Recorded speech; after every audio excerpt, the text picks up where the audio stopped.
Bonjour à tous, mon nom est Manuel Cisneros et aujourd'hui je vous parle d'architecture régénérative. Pourquoi le terme régénératif? En fait, j'essaie de le dissocier, le différencier des termes beaucoup plus communs tels que l'architecture écologique, verte ou durable. Si une architecture durable vise à réduire l'empreinte négative des bâtiments sur leur environnement, une architecture régénérative, elle, vise au contraire de produire un bâtiment qui a une empreinte positive sur l'environnement. J'emprunte ici la citation d'un certain Jacob Littman qui dit le suivant. L'architecture est régénérative lorsque le terme comprend plus que le bâtiment. L'architecture est l'endroit, le site, les systèmes, l'énergie, mais aussi la faune et la flore. La santé de l'écosystème est améliorée lorsque l'architecture produit plus qu'elle ne consomme en ayant une existence positive. À titre d'exemple et d'introduction, je vais vous montrer deux photographies que j'ai prises dans les dernières années et qui illustrent bien deux réalités complètement différentes. Vous allez voir l'impression que je m'en vais un peu loin avec ça, mais ne vous inquiétez pas, ça va faire du sens à la fin. Machu Picchu 2014. Lors de ma dernière visite au Machu Picchu en 2014, j'ai analysé pour la première fois cette incroyable construction et merveille du génie civil avec un œil de jeune architecte. Comme plusieurs le savent, ce grand favori d'Instagram est une citadelle inca construite à 2400 mètres d'altitude sur le niveau de la mer, sur la cime d'une étroite montagne dans une zone sismique à l'entrée de la jungle tropicale amazonienne. L'exploit principal des ingénieurs incas a été leur manière de canaliser l'eau d'une montagne adjacente et de créer un système complexe de gestion des eaux de ruissellement et d'irrigation. La gestion de l'eau sur le site, voilà la véritable merveille de cette merveille du monde. Je pourrais vous en parler pendant plusieurs minutes, mais ce que je veux faire, c'est attirer votre attention sur la complémentarité des systèmes. Les blocs de pierre de plusieurs tonnes ont été extraits à même la montagne à force de bras. La topographie et des travaux complexes de remblayage ont permis de rendre le sol de tout le site plus perméable afin de laisser l'eau de pluie s'infiltrer et glisser sous la montagne. La fondation même de la ville a été supportée par des terrasses agricoles qui assuraient la stabilité du projet face aux mouvements sismiques latéraux. Le tout permettait aussi de gérer l'érosion des sols due aux grandes précipitations et en permettant, en même temps, une production alimentaire sur place. Chaque décision architecturale avait été calculée et conçue pour répondre à plusieurs problèmes à la fois, sans en créer de nouveaux. Ce design permettait à l'eau de traverser le site sans le détruire et à suivre son cycle naturel. Les Incas avaient construit tout cela en ayant un objectif commun et collectif plus grand qu'eux-mêmes, en s'inspirant de la nature, mais aussi dans le but de l'étudier et de la comprendre davantage. C'était un refuge, un sanctuaire, mais aussi un observatoire astronomique. Et ils l'ont fait sans avoir des technologies de base simples, telles que l'écriture et même la roue. Cette roue, la fameuse roue, la mère de toutes les inventions, voyons maintenant ce qui se passe lorsqu'une civilisation sophistiquée comme la nôtre se développe uniquement autour de cette technologie. Et je parle de la voiture. Nous sommes rendus au mois de mai 2017 à Houston, au Texas, où je me suis rendu pour le mariage de ma cousine. Sur cette photo, d'ailleurs, parlant d'astronomie, je l'ai prise justement le jour où je m'en allais visiter le musée de la NASA pour m'émerveiller de la puissance technologique de notre civilisation qui n'avait pas seulement réussi à étudier l'espace, mais bien à l'explorer à l'aide de vaisseaux spatiaux. Cette autoroute s'appelle l'Interstate numéro 10. Il est surnommé le corridor énergétique parce qu'on y retrouve de part et d'autre les sièges sociaux des plus grandes pétrolières américaines. L'environnementaliste en moi se sentait un peu comme Luke Skywalker sur l'étoile noire. Je compte 26 voies et de chaque côté des plages de stationnement pour des bureaux et des commerces. Cette photo montre où nous sommes rendus. L'étalement urbain nous rend complètement dépendants de la voiture. C'est la manière qu'on dessine nos villes. Les habitants de Houston ont d'ailleurs la plus grande empreinte énergétique au monde ainsi que la plus grande production de gaz à effet de serre par habitant. 64% de la ville est destinée ou dédiée à la voiture. Donc 64% de la ville est principalement recouverte d'asphalte et donc complètement imperméable. Au mois d'août 2017, 3 mois plus tard, l'ouragan Harvey s'est abattu sur la ville et a inondé une grande partie de cette autoroute. Les villes ont de la misère à gérer des précipitations de tempêtes de plus en plus fortes et de plus en plus fréquentes causées par le réchauffement climatique. Dans ce cas-ci, l'eau a eu beaucoup de misère à s'infiltrer dans le sol et à suivre son cycle naturel. Il y a des choses de base qu'on n'a pas encore compris ou qu'on a oubliées depuis très longtemps. Houston, on a un problème. Voici le plan de présentation. Question de ne pas perdre le fil. On est rendu au point numéro 2 où j'expliquerai un peu l'état de la situation de l'architecture en ce moment. Puis à partir du numéro 3, je présenterai des thèmes plus spécifiques avec des exemples de projets d'architecture et des stratégies de construction écologique et régénérative. État de la situation. Je ne serais pas ici si je n'avais pas l'impression qu'il y a quelque chose qui cloche. Mon objectif aujourd'hui est de vous parler de ma vision d'architecte sur la direction que devrait prendre ma profession et l'industrie de la construction. Mais ce n'est pas encore la réalité. Je voudrais qu'on se mette d'accord sur quelques concepts. Premièrement, les humains, nous ne vivons pas isolés. Nous faisons partie d'un monde naturel où toute chose a des relations d'interdépendance symbiotique, d'échange de ressources, d'énergie, d'informations génétiques qui engendrent et maintiennent la vie. On ne peut pas s'en dissocier. Ce monde naturel est représenté ici dans le dessin. On va l'appeler la biodiversité et ce sera un des thèmes abordés. Chaque projet de design et de construction devrait donc se baser sur la question suivante. Comment pourrions-nous utiliser notre créativité pour protéger, guérir et nourrir les milieux de vie véritablement dédiés à la survie et à la santé de toutes les espèces pour toutes les générations futures? C'est un gros défi, un gros statement, mais je pense que c'est là que change le paradigme.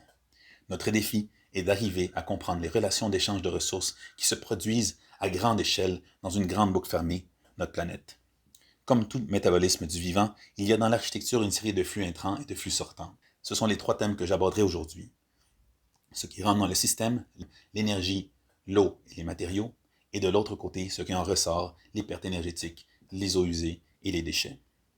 Gardons en tête que cette manière circulaire de voir les choses, elle peut et doit s'inscrire à plusieurs échelles. C'est ce qu'on appelle la conception régénérative au sens large. Oui, on va parler d'architecture aujourd'hui, mais aussi on va devoir se poser la question que pour faire un projet régénératif, il faut aussi se poser la question sur comment les matériaux ont été conçus, donc ici le design des produits et des matériaux, mais aussi plus grande échelle, comment on conçoit les communautés, les villes, les régions. À tous ces niveaux, l'idée est de se sortir de ce modèle linéaire qui domine notre économie et nos modes de production. Les étapes d'un modèle linéaire, c'est l'extraction des matières, la fabrication, la distribution, l'utilisation et la fin de vie. À la fin de vie, ce qui en résulte dans ce modèle, c'est la création de déchets. Ce qu'on veut alors, nous, c'est viser une approche circulaire où, à la fin de vie, les ressources sont revalorisées puis réinsérées dans la boucle dans le but de créer un cercle vertueux. J'utiliserai tantôt le terme d'analyse de cycle de vie, qui est une méthode qu'on utilise pour calculer l'impact environnemental des produits à chacune de ces étapes. Donc, le projet n'est pas seulement calculé à la fin, mais aussi on doit calculer l'empreinte de son extraction, de sa distribution, de sa fabrication, et il faut garder tout ça en tête. L'autre idée générale que j'aimerais qu'on garde en tête, c'est que finalement, l'architecture devrait devenir un processus circulaire visant à renforcer le lien entre l'homme et son environnement et de mettre cette relation au centre de nos décisions de design. J'y crois fermement.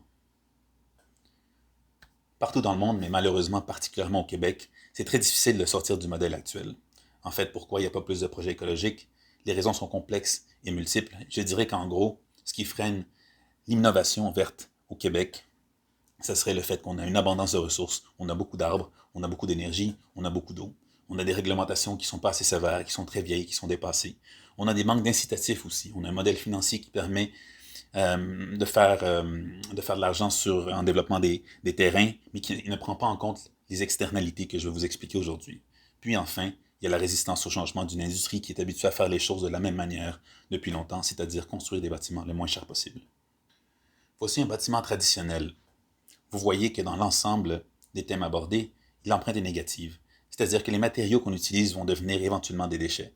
Il n'y a pas de biodiversité à part les quelques arbres que la ville nous demande de mettre sur le site. L'eau n'est pas récupérée et elle est dépolluée sur les toits et puis elle est flushée directement. L'énergie est dépensée de manière irresponsable avec des enveloppes de bâtiments qui ne sont pas assez performantes.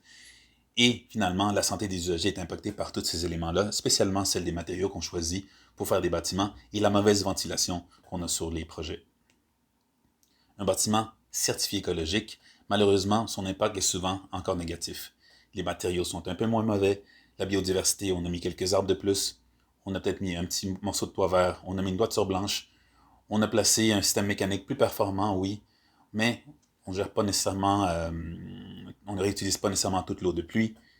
Et finalement, on se rend compte que notre bâtiment écologique, oui, est certifié, mais c'est sensiblement le même bâtiment avec quelques modifications. Lorsqu'on parle d'un bâtiment régénératif, en fait, ce qu'on voit ici, c'est un bâtiment dont la volumétrie a été conçue pour améliorer la ventilation naturelle, permettre au soleil de rentrer dans les espaces intérieurs et créer de l'éclairage naturel. On a des matériaux sûrement qui sont renouvelables, qui sont locaux et qui sont sains. On a rétabli tous les espaces verts qu'on avait enlevés lors de la construction. On les a remis sur les toitures et sur les murs. On a réutilisé l'eau de pluie.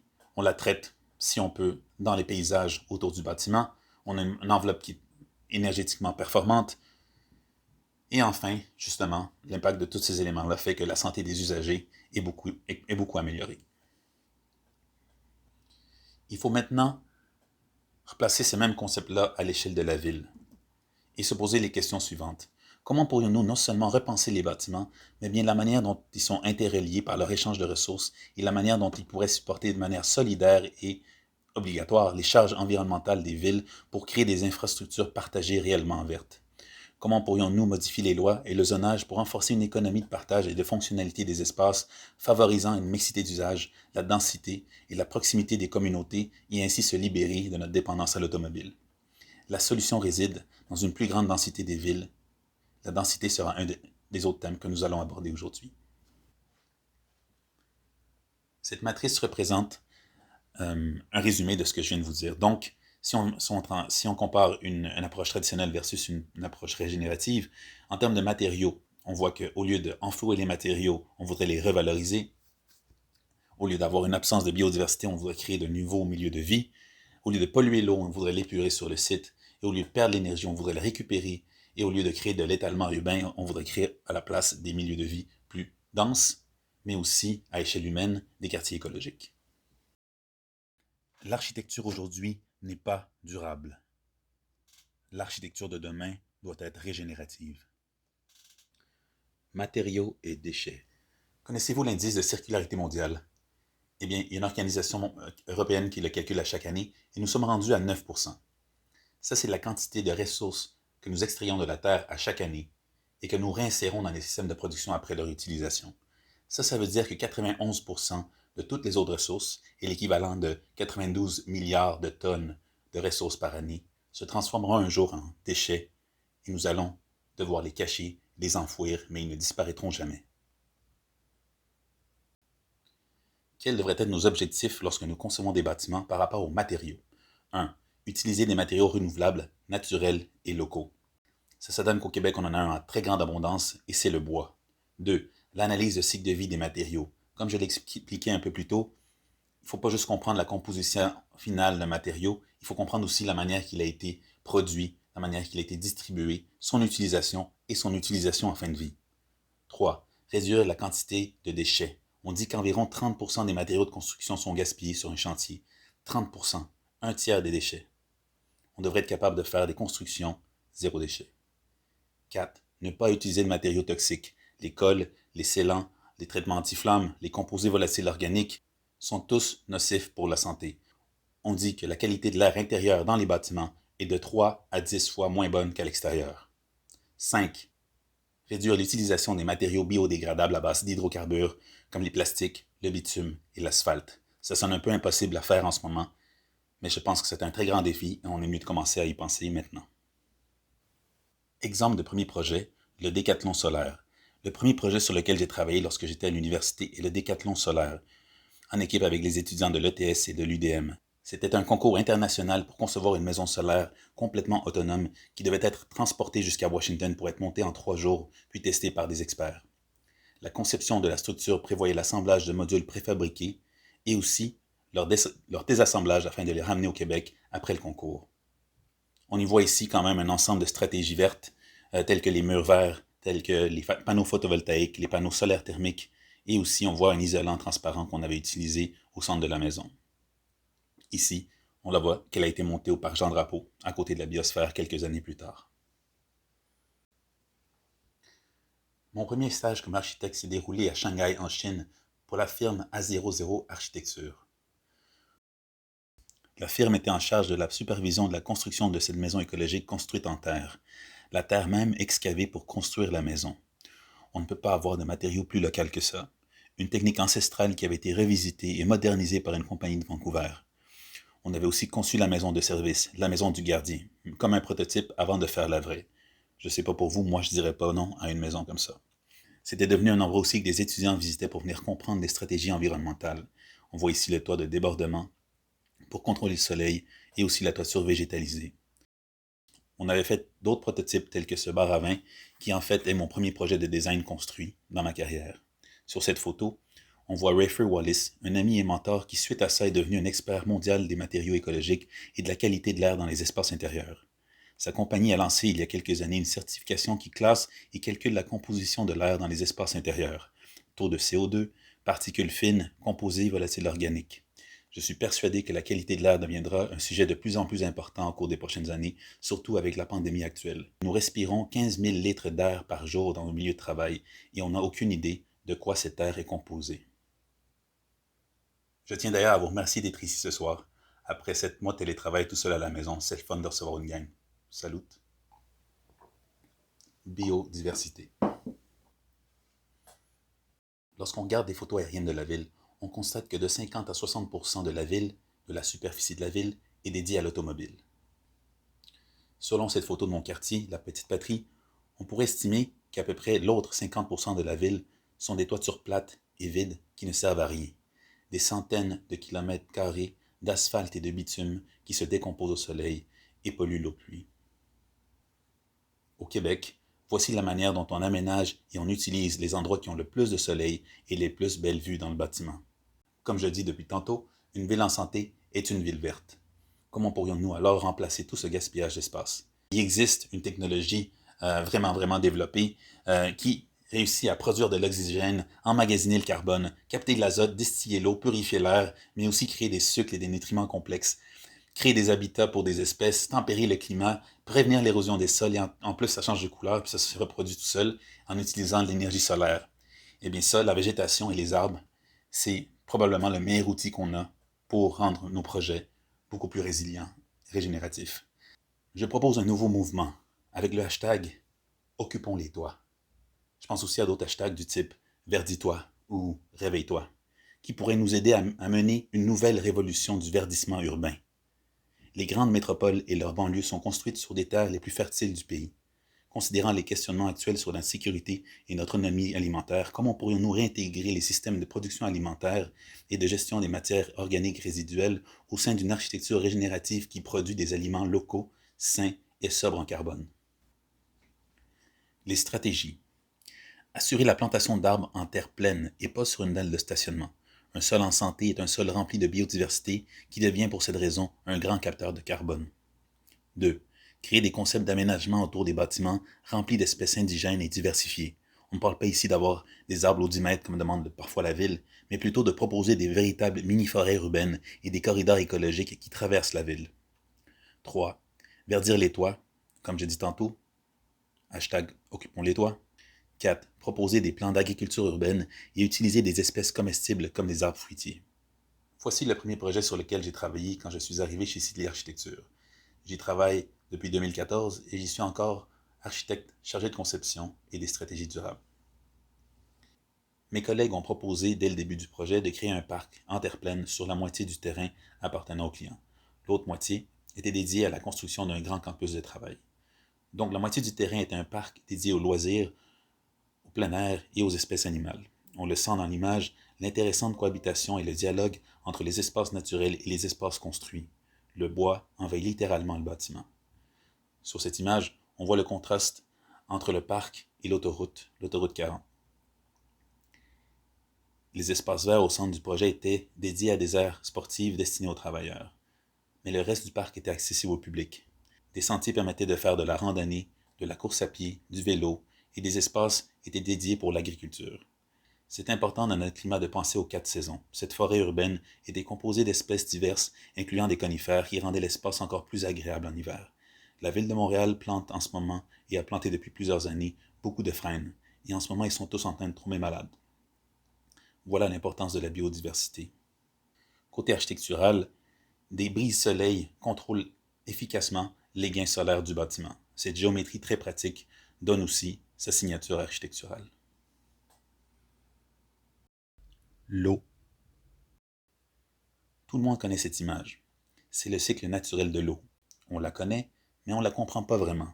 Dans mon milieu, j'ai souvent eu des discussions avec des ingénieurs civils et des architectes de paysage qui ne proposaient pas des solutions pour bien gérer naturellement les eaux de pluie.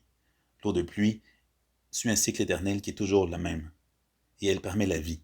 L'eau de pluie devrait être utilisée pour irriguer, pour nourrir les plantes, s'infiltrer pour atteindre la nappe phréatique, puis atteindre éventuellement les cours d'eau. Dans ce processus, notre objectif devrait être de la polluer le moins possible. Dans plusieurs endroits de la ville, les drains pluviaux et les égouts s'en vont tous à la même place lorsqu'il y a des grandes pluies, c'est-à-dire directement dans le fleuve. Au mois de février de cette année, un article décrivait le Saint-Laurent comme un des cours d'eau les plus pollués au monde en termes de microplastiques. Je pense que notre mauvaise gestion des eaux de pluie est une des causes. Les objectifs pour la gestion de l'eau. 1. Diminuer la quantité d'eau potable qu'on utilise en spécifiant des appareils sanitaires plus efficaces. 2. Réutiliser les eaux de pluie pour tirer la chasse des toilettes pour réduire la quantité totale d'eau rejetée dans nos égouts et dans nos drains. 3. Permettre à l'eau de suivre son cycle naturel en s'infiltrant dans le sol ou en s'évaporant à travers la végétation. La manière la plus efficace est de créer des dénivellations dans le sol où l'eau peut s'accumuler naturellement. On appelle ça des bassins de rétention ou de biorétention. 4. Pour être réellement régénératif, on devrait être capable d'un jour de traiter nos eaux usées de toilettes. Plusieurs technologies existent, mais là, on n'est pas encore rendu là. Alors je propose qu'on commence par traiter les eaux de pluie et les eaux grises, qui sont les eaux de lavabo. La tour de la Banque nationale. En 2018, nous avons participé au concours pour la nouvelle tour de la Banque nationale.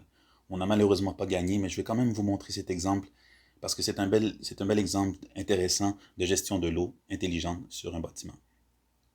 On parle ici d'un nouveau gratte-ciel pour une institution montréalaise, un élément fort en symbolique qui devait adresser les réalités et les défis auxquels fait face la société actuellement. On voulait faire le plus haut bâtiment écologique à Montréal. Et on s'est dit qu'on pouvait pas faire une autre tour en verre comme les autres, et qu'on devait essayer de repenser la manière dont elle s'assoyait dans la rue en respectant l'échelle humaine et la manière dont elle s'enracinait dans son contexte naturel. Nous avons articulé la base pour déconstruire le volume et créer des paliers et des terrasses vertes.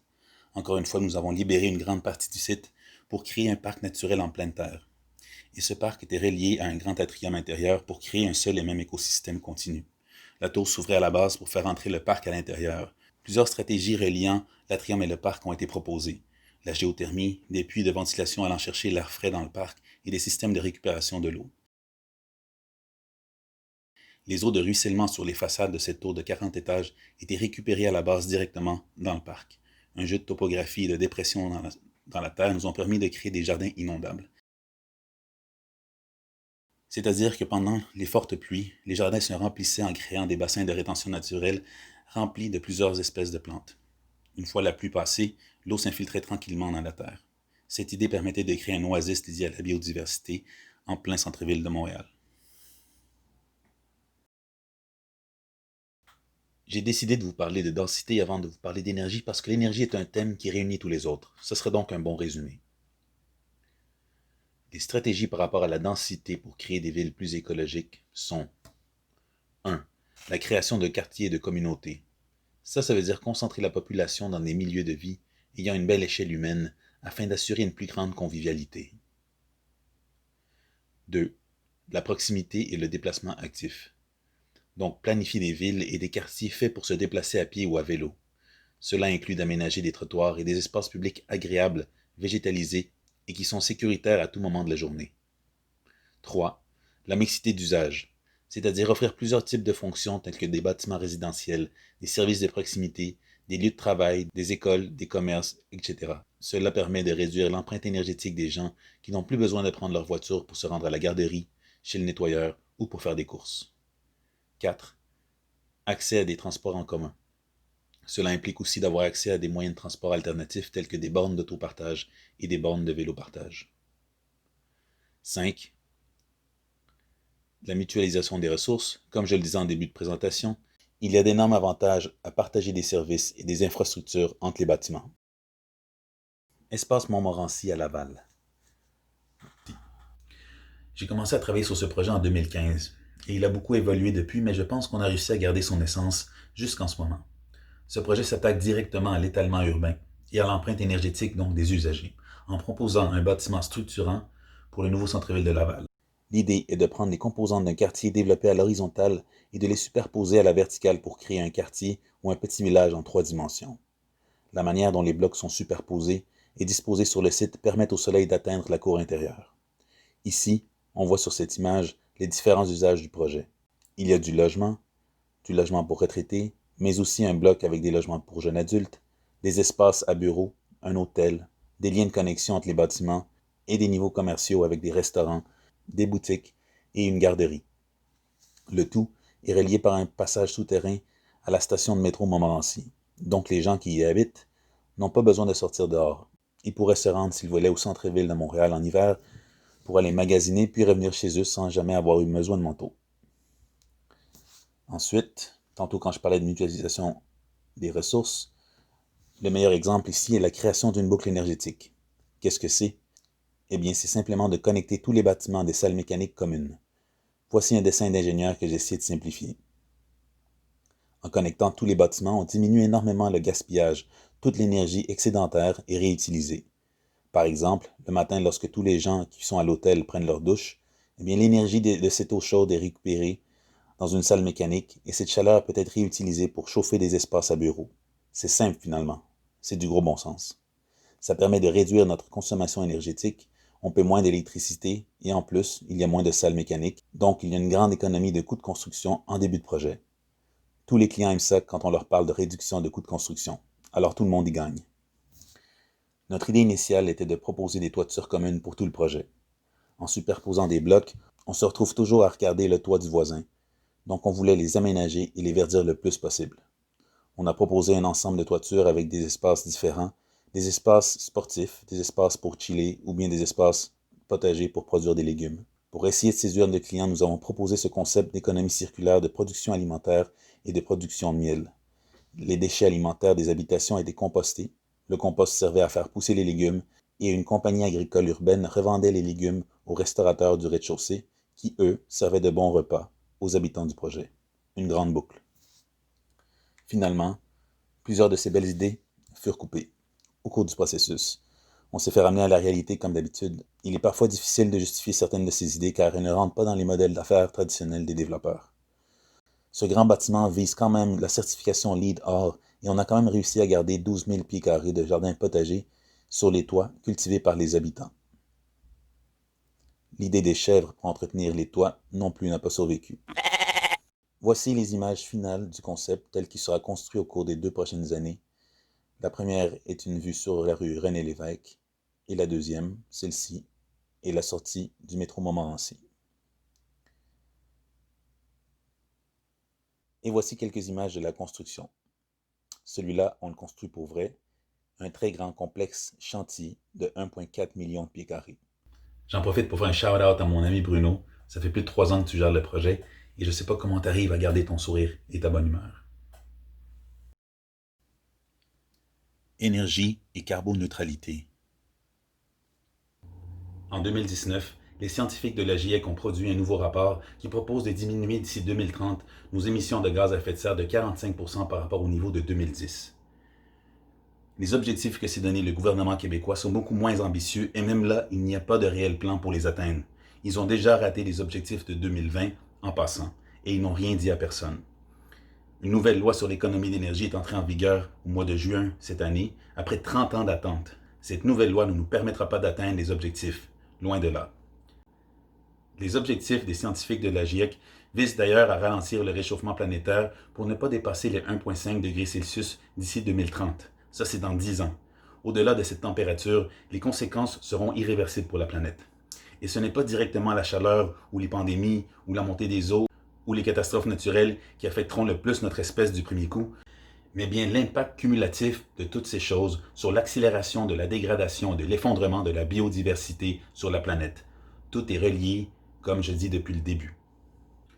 Les objectifs en énergie sont l'énergie d'opération, donc viser la sobriété énergétique. Les bâtiments doivent être mieux isolés pour garder leur énergie à l'intérieur le plus longtemps possible. Simple, et il y a plusieurs manières d'y arriver. 2. L'énergie intrinsèque. Comme je l'ai expliqué dans les matériaux, il faut choisir les matériaux dont la fabrication, le transport dépense moins d'énergie. Donc l'exemple que je donne tout le temps ici, c'est le bois. 3. L'énergie des éléments. Il faut concevoir des bâtiments qui maximisent leur utilisation d'énergie existante sur place. On a la chance d'avoir une source inépuisable d'énergie disponible gratuitement partout en tout temps. L'énergie solaire, l'énergie du vent et l'énergie du sol. Utilisons-les. 4. Énergie liée à l'alimentation. Produisons des aliments sur nos bâtiments. Point. 5. Matières résiduelles. On en parle moins souvent, Mais les déchets de table et les autres déchets organiques produisent énormément de GES lorsqu'ils sont enfouis. On devrait en faire du compost ou les transformer en gaz naturel et produire de l'énergie avec. 6. Les transports. Nous devrions essayer d'enlever les voitures à essence de nos projets. En enlevant les stationnements souterrains, on enlèverait une grande quantité de béton qui a une très grande empreinte environnementale. 7. Production d'électricité sur le site. Si on veut être vraiment régénératif un jour, il va falloir être capable de produire de l'énergie électrique sur le site. Des panneaux photovoltaïques et des systèmes éoliens, c'est une solution. Le seul problème, c'est que produire des panneaux solaires, eh bien, ça prend beaucoup d'énergie et ça pollue. Donc, je dirais que les technologies sont là, mais elles vont devoir s'améliorer si on veut que ce soit vraiment une stratégie durable. Le Grand Collisionneur, concours C40. Le Grand Collisionneur est un exemple où on a abordé tous les aspects liés à l'énergie. Ce concours, pour lequel nous avons été finalistes l'année passée, visait à réinventer les villes en créant le bâtiment le plus écologique au Canada. Je ne vais pas rentrer dans le détail du concept architectural, mais je vais dire la chose suivante. C'est un grand bâtiment dense, mais il est à l'échelle des défis auxquels font face les villes, dont les populations vont continuer à augmenter inévitablement. Son gabarit est inspiré par ceux des bâtiments industriels le long du canal de la Chine. Il a été conçu, lui aussi, pour traverser le temps et changer de vocation si nécessaire au cours de son cycle de vie. Les dimensions de la trame structurale permettent de faire autant des habitations que des espaces à bureaux que des espaces commerciaux. Le point le plus important du projet est le fait qu'on a créé une communauté à partir de laquelle nous avons créé un bâtiment. Nous avons consulté la population, fait des charrettes de design avec des étudiants, échangé avec des acteurs communautaires, nous avons fait des ateliers de conception intégrés avec des professionnels experts et avec les futurs utilisateurs de l'endroit. Cette image montre la mixité d'usage et la communauté qui y habite. Les différentes couleurs représentent les différents usages. Le Y des femmes et l'ETS étaient les principaux occupants de l'espace. On a créé une diversité sociale en mettant du logement abordable, du logement étudiant, des espaces dédiés à l'éducation, des installations sportives avec le Y, des institutions communautaires telles que le Centre d'écologie urbaine de Montréal, une épicerie sans déchets et une brasserie artisanale gérée par les étudiants. Par rapport à l'énergie des matériaux, nous avons conçu avec des experts internationaux une structure principalement faite en bois lamelé collé de 21 étages, faisant de ce bâtiment de 900 000 pieds carrés le plus grand bâtiment en bois au monde. L'utilisation du bois permettait de réduire de 37% les gaz à effet de serre par rapport à une structure faite en béton. Par rapport au cycle des ressources et à l'alimentation, on a introduit le concept de circuit court, avec la production sur le bâtiment même de légumes, de houblon, de miel et d'œufs avec l'élevage de poules. Le tout vendu dans l'épicerie sans déchets, en utilisant les matières résiduelles des habitants pour créer le compost et en utilisant l'eau de pluie pour l'irrigation. On estimait que les plants de houblon sur les toits permettaient aux étudiants de l'ETS de produire 1,3 million de litres de bière par an dans leur microbrasserie artisanale. Sur cette photo, on voit l'entrée de l'épicerie sans déchets et de la microbrasserie. Une installation dédiée à l'eau montre aussi comment on peut faire évaporer l'eau sur le site. On voit ici les toitures productives du 20e étage. Comme je disais, cette production était irriguée par l'eau de pluie. L'eau dans le bâtiment était gérée ainsi. L'eau de pluie était utilisée pour flusher les toilettes. On avait placé des bassins de rétention naturelle et végétalisés au rez-de-chaussée. Mais l'eau était aussi utilisée par rapport à l'énergie, puisqu'on utilisait l'eau chaude et l'eau froide qu'on utilise pour se laver les mains pour chauffer l'air dans les espaces résidentiels. Les mêmes tuyaux permettaient de faire deux choses à la fois. Les bassins de rétention en béton dans le sous-sol, eux aussi, permettaient de stocker l'énergie des eaux usées. Ainsi, l'énergie était utilisée comme une batterie énergétique dans le bâtiment. En plus de tout ça, on allait aussi chercher de l'énergie dans des canalisations appartenant à la ville qui passaient en dessous de notre bâtiment. Donc, on utilisait les déchets énergétiques de la ville. L'eau peut être utilisée pour transporter l'énergie. Toutes ces stratégies nous permettaient d'économiser 81% de l'eau, soit 42 millions de litres d'eau par année, ou l'équivalent de 21 piscines olympiques par année. En ce qui concerne l'efficacité des murs extérieurs, notre objectif était de ne pas utiliser de chauffage et de climatisation lorsque les températures le permettaient. Les fenêtres ont été réduites sur les façades nord et on utilisait le soleil et la ventilation naturelle pour tempérer les espaces. Des grands atriums, les poumons du projet, permettaient aussi de purifier l'air et de le tempérer. En été, les portes s'ouvraient pour créer des grands courants d'air à travers ces jardins intérieurs. Voici tous les systèmes mécaniques. Je vous épargne les détails, c'est un peu compliqué, mais j'ai eu particulièrement du plaisir à représenter tout ça en 3 dimensions avec l'aide de mes amis ingénieurs, qui eux aussi ont tripé de voir ça de cette manière-là. On peut dire qu'on ne concevra plus les bâtiments de la même manière parce que maintenant on comprend mieux comment l'énergie se déplace dans le bâtiment. Et on comprend aussi comment trouver des manières de la récupérer avant qu'elle ne s'échappe. J'attire l'attention sur les panneaux solaires sur le toit. On produisait 16% de notre énergie avec ces panneaux solaires.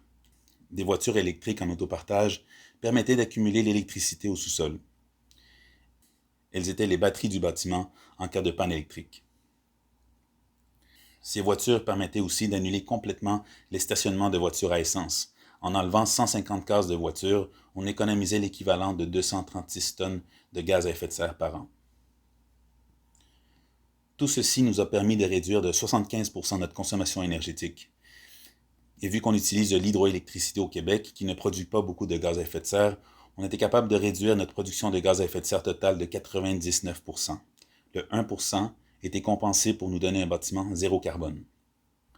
Grâce à l'hydroélectricité, c'est plus facile pour les Québécois d'atteindre la carboneutralité. On devrait être des leaders mondiaux dans le domaine. Malheureusement, on est un des endroits au monde qui consomme le plus d'énergie.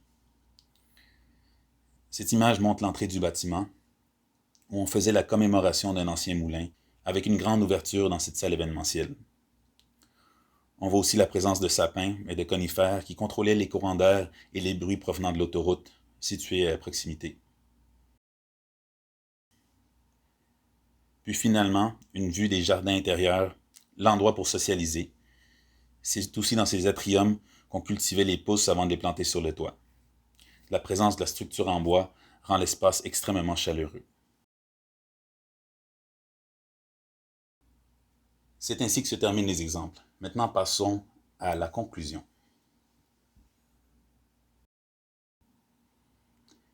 Conclusion. Bon, je sais que j'ai beaucoup parlé ce soir, mais je vais boucler la boucle de la manière suivante. Un ami ingénieur m'a déjà dit, construire un bâtiment régénératif, c'est aussi compliqué que construire un vaisseau spatial. Pourtant, nous habitons sur le plus grand et le plus beau vaisseau spatial qu'il existe. Si les Incas ont réussi à construire un sanctuaire éternel sur les nuages et que nous avons réussi à mettre un homme sur la Lune, c'est parce que nous avons décidé de réunir nos forces et de travailler ensemble sur un projet plus grand que nous-mêmes. Mettons donc en marche ce projet commun de créer des milieux de vie dédiés à toutes les espèces, des milieux de vie agréables, sains, justes et durables. Nous allons réussir à faire face à la crise climatique et à changer l'industrie seulement si nous sommes capables de rassembler nos voix et de créer un front commun capable d'inspirer la population et de mobiliser les politiciens. Nous pourrons ainsi guider nos ambitions et nos aspirations collectives vers l'activation de la transition écologique. Maintenant, je vais partager avec vous une citation d'une certaine Gabriela Gomez que mon père m'a envoyée hier soir, et cette citation dit la chose suivante. Il ne faut pas envisager la ville comme un habitat du corps humain uniquement, mais aussi de l'imagination humaine. Plus nous renforcerons notre capacité à imaginer des avenirs différents, mieux nous nous porterons. Merci beaucoup à tous d'avoir été là ce soir. Je tiens aussi à remercier mon équipe chez Sidley Architecture avec qui j'ai travaillé sur ces beaux projets. Je laisse ici mon nom, mes coordonnées. Vous avez juste à me googler, me trouver sur LinkedIn si vous avez des questions. N'hésitez pas, maintenant je vais répondre à vos questions en live. Merci beaucoup et bonne soirée. À la prochaine.